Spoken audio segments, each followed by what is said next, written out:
cuando se anuncia que el primer mandatario abrirá la llave que dará paso al primer barril de petróleo. Hace casi 40 años, en 1972, la explotación petrolera en el Ecuador se celebró por todo lo alto.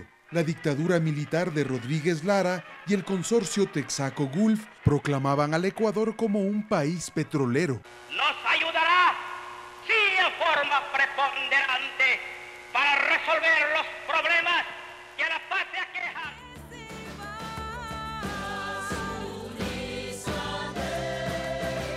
Hoy, luego de 4 décadas, como si se tratara de una ironía de la historia, con la misma festividad se organizan pregones para evitar la extracción de crudo, una iniciativa del gobierno ecuatoriano denominada Yasuní ITT ofrece no explotar 846 millones de barriles a cambio de una compensación internacional que debe cubrir al menos la mitad de las ganancias que se generarían, es decir, 3.600 millones de dólares, con un gran beneficio para la ecología. El presidente la presentó hace 4 años, en el 2007, en Naciones Unidas, durante la Asamblea General. Presentó esta iniciativa como una idea revolucionaria de un país en desarrollo que necesita de los recursos petroleros, pero que toma esta decisión por lo que se dice tanto de que hay que hacer algo por el cambio climático y reducir las emisiones de CO2 a la atmósfera. Por primera vez, un país petrolero, el Ecuador, donde 1/3 de los recursos del Estado dependen de la explotación de dichos recursos, renuncia a estos ingresos por el bienestar de toda la humanidad e invita al mundo a sumarse a este esfuerzo a través de una justa compensación.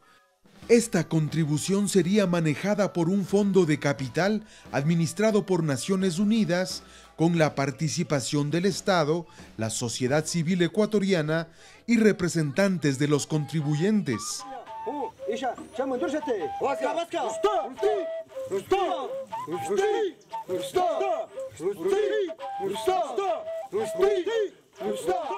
Ellos son de la comunidad Shuar, una tribu nativa del Ecuador, quienes han permanecido en la selva amazónica, viviendo de la flora y de la fauna decenas de miles de años antes de nuestra era.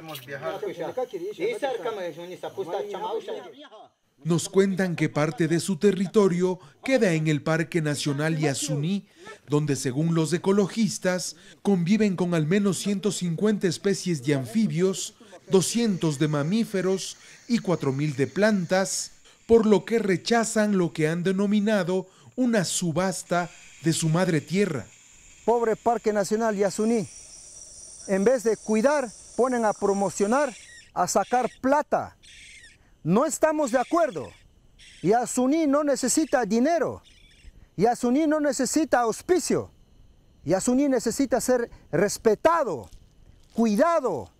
Tiene que parar todo ese irrespeto, toda esa promoción falsa que hacen sobre la Amazonía, sobre las culturas, sobre Yasuní. Alberto Acosta, exministro de Minas y Petróleo del gobierno del presidente Rafael Correa, mostró su molestia porque asegura que una idea de la sociedad civil, como es el proyecto Yasuní ITT, se haya personalizado. Es una propuesta que surge desde la sociedad civil, no hay un gerente propietario de la idea, esta se fue construyendo colectivamente, en primer lugar, como respuesta a la destrucción ambiental provocada por las empresas petroleras. Y afirma además que uno de los motivos por los cuales se alejó del gabinete fue por la falta de claridad en torno a esta iniciativa y que aún se mantiene. Y lo grave es que el presidente, ya lo dije, ha sido el principal propulsor y es a la vez la principal amenaza para la iniciativa. ¿Por qué?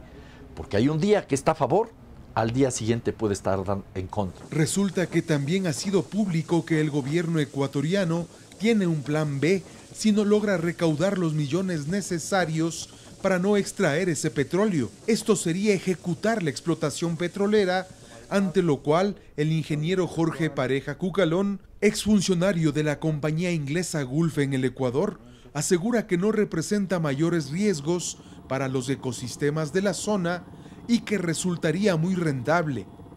Ahora, hay tecnologías de avanzada, de última generación, y compañías responsables subrayo responsables y con capacidad financiera suficiente como para poder hacer ese tipo de exploración. El plan B es la alternativa si es que no. Ahora, yo soy una persona muy positiva y no quiero hablar del plan B, eso lo dejo para otras personas que lo digan, pero siempre ha estado presente los dos. Desde el año 2007 se han recaudado a nivel internacional 70 millones de dólares de los 3.600 requeridos, pero en la comisión negociadora aseguran que aún no ingresan los aportes más sustanciosos. Lo que importa es que seamos un solo puño por esta iniciativa. Así que lo hacemos con todo gusto. Dentro del país se lograron recaudar 2.700.000 dólares en una telemaratón sin precedentes, pero parecería irrisorio frente al gran objetivo. Lo cierto es que el tiempo parece ser el peor enemigo del planeta en la lucha contra el cambio climático.